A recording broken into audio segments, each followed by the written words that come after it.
In the dying minutes of the 2006 World Cup final match between France and Italy, Italian defender Marco Materazzi had grabbed at the shirt of French player Zinedine Zidane. Disgusted, Zidane told Materazzi, "If you want my shirt so much, I'll give it to you afterwards." Materazzi replied, "I prefer the whore as your sister." That was all it took to set Zidane off. He made the decision to butt the Italian defender Marco Materazzi in the chest, got himself sent off for violent conduct, and France went on to lose the match after a penalty shootout. Here's a $1 million question. Would France have won if Zidane hadn't got a red card? We'll get back to that. First, let's lay the groundwork. Albert Einstein, the 20th century theoretical physicist known for his theory of relativity, is said to have quipped, "Compound interest is the eighth wonder of the world. He who understands it earns it, he who doesn't pays it." There are two things wrong with that quote. First, there's no evidence that Albert Einstein ever said that.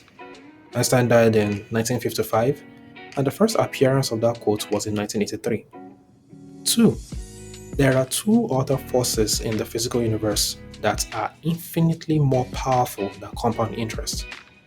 They are time and probabilities. A short, ancient Hebrew book called the Kohelet introduces these two forces as the cause of every phenomenon you see on this side of eternity.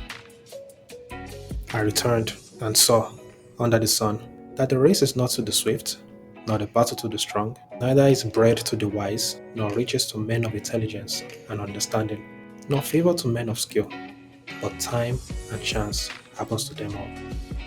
If you pause and reflect on this carefully, you realize that success is impossible without understanding and partnering with these two forces.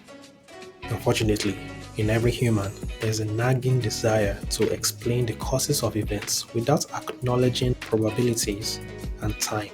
When a person wins a race, humans say, "It's because it's fast." When an army wins the battle, we say, "It's because the army had superior military strategies."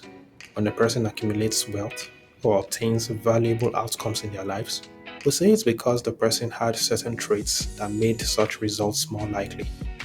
Yet, we forget about powerful armies that succumb to smaller and weaker armies. We forget about the hard-working men and women who apply all the tricks in the success guru's playbook but still end up struggling to make ends meet.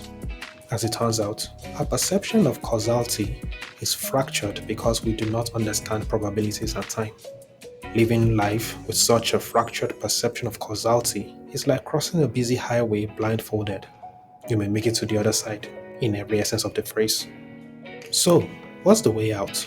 You must understand probabilities and time.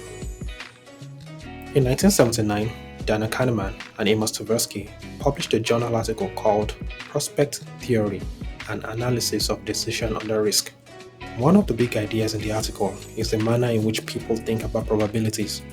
People do not think about the probability of an event, but rather the impact of that event, and this is reflected in their decision-making process.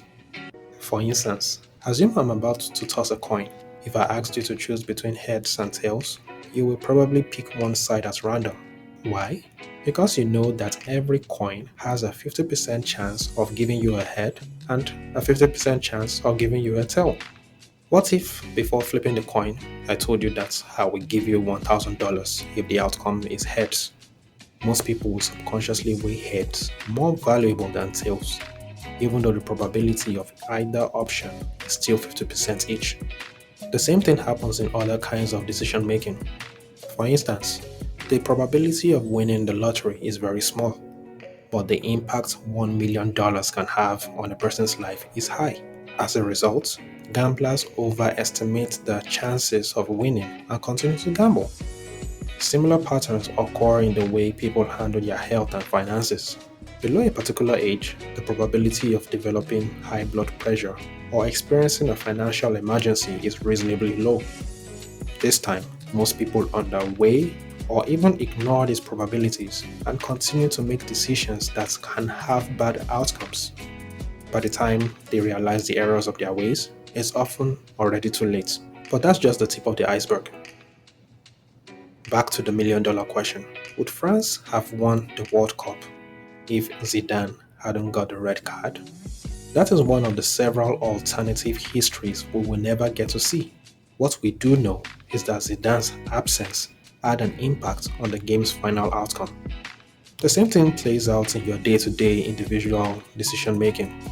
Right before you commit to any decision, there are a ton of potential outcomes that are already available to you. Before you choose a spouse, there are tons of potential spouses out there in the universe that can complement you. Before you choose a job, there are tons of potential jobs out there that can be a good fit for you.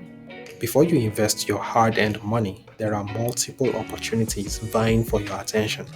However, once you choose, you will only experience the outcomes attached to your choice.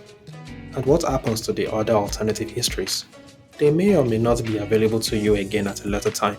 In the context of a football example, it took France another 12 years before the opportunity to win the World Cup presented itself again.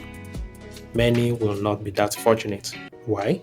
In addition to not thinking in terms of probabilities, very few people think about the alternative histories and the potential outcomes of these histories. The quality of your life is a function of the probabilities you are aware of at the point of decision making.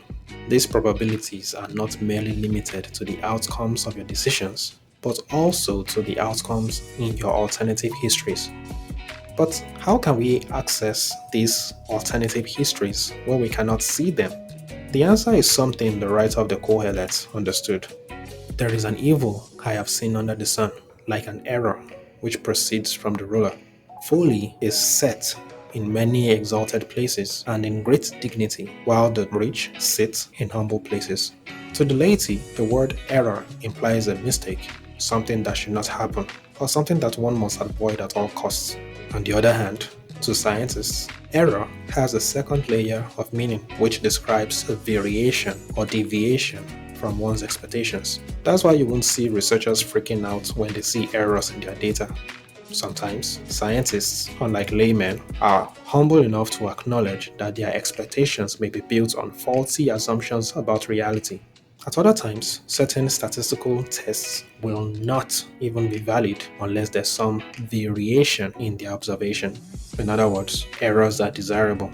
What determines your stake at the table of honor is neither your wisdom or your wealth, but how much error you permit in your life.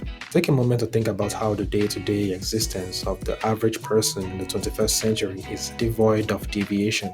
In the name of productivity and personal development, many people lead machine-like lives. They plan their day to the microsecond and leave little to no gap for anything else. Because of their ill-advised adherence to their tasks and to-do lists, these people rarely break routine. As a result, there is little room for them to experience potential outcomes from their alternative histories. You see the same thing play out in the deadbeat, who wakes up, eats, plays video games all day, watches porn, and sleeps, only to repeat the cycle the next day. Like his Type A counterpart, there is very little error in his life that can bring him in contact with life-changing outcomes in his alternative histories. People who benefit from probabilities have consciously or unconsciously acknowledged its impact by embedding variability in their lives. This takes different forms. For instance, some read books outside their fields that expose them to cutting-edge knowledge, which is often commonplace concepts in other fields. For others, it's their willingness to do something as simple as talking with strangers. Over time, such people develop a wide network that often proves invaluable in the long run. Understand this: whenever you introduce variability in your routine, you are exposing yourself to more happy accidents from your alternative histories. The language we speak heavily influences the way we think. Unfortunately, many modern languages, including English, do not do justice to the concept of time. This is why many people lack an understanding of the times. In ancient Greek, there were two major words used to describe the concept of time. The first was chronos, which implied the passage of time from morning to evening, day to day, month to month, year to year. Chronos dealt with the quantity of time. The second word was kairos, which described an opportune time where you needed to act with decisiveness. Kairos was qualitative and it varied from person to person. Your actions during Kairos can affect the trajectory of your life. Many people fail to understand the times because they cannot distinguish between Chronos time and Kairos time. Here are three reasons why this is so. First, people put their emotions in the driving seats of their lives. It is easy for this to play out today because of the relationship people have with information abundance. On one hand, you have the news media bombarding your mind with violence, gore, and death. On the other hand, you have the noise from modern day Pharisees and influencers who profit from your attention on social media. Of course, you can never meet their standards. This is why a lot of people's actions are reactive, only informed by the emotions of fear and anxiety. In this state, it's hard to distinguish between Chronos and Kairos time. Second, people are not patient. This is where the Yoruba maxim, roughly translated, "don't run on another man's clock," rings true.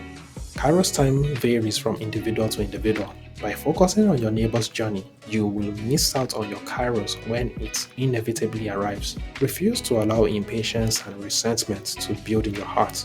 Here's one more verse from the Qoheleth. To everything, there is a season and a time for every matter or purpose under heaven. When you're patient, life-changing opportunities will inevitably come your way. This is an immutable principle on this side of eternity. Third, people do not know when to be decisive. Some people may appear to be models of patience, but deep down in their hearts, they are afraid of taking action. Kairos is like a portal that can give you access to alternative histories with life-changing outcomes. If, in the name of patience, you fold your arms and stay put, that portal of opportunity will be closed and you will remain at the same level. For the last time, let's go back to the 2006 World Cup final between Italy and France. We're in the dying moments of the game, with the score tied at 1-1. Both teams have an almost equal shot at winning the cup. Now, Materazzi has just grabbed Zidane's shirt, to which a disgusted Zidane has replied, "If you want my shirt so much, I'll give it to you afterwards." Pause. Materazzi understands that in the current timeline, Italy and France are equally matched. However, the Italian hardman is somehow aware that there is an alternative history where the Italian team has a higher probability of winning the World Cup. The portals of Kairos open up and Materazzi jumps in at first. "I prefer the whore as your sister." In less than 30 minutes, an alternative history has played out and the Italian team is crowned world champions.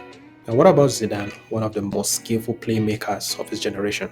I bet he was wondering how differently everything would have played out if he had paid more attention to the eighth wonder of the physical universe, time and probabilities. I returned and I saw, under the sun, that the race is not to the swift, nor the battle to the strong. Neither is bread to the wise, nor riches to men of intelligence and understanding, nor favor to men of skill, but time and chance happens to them all.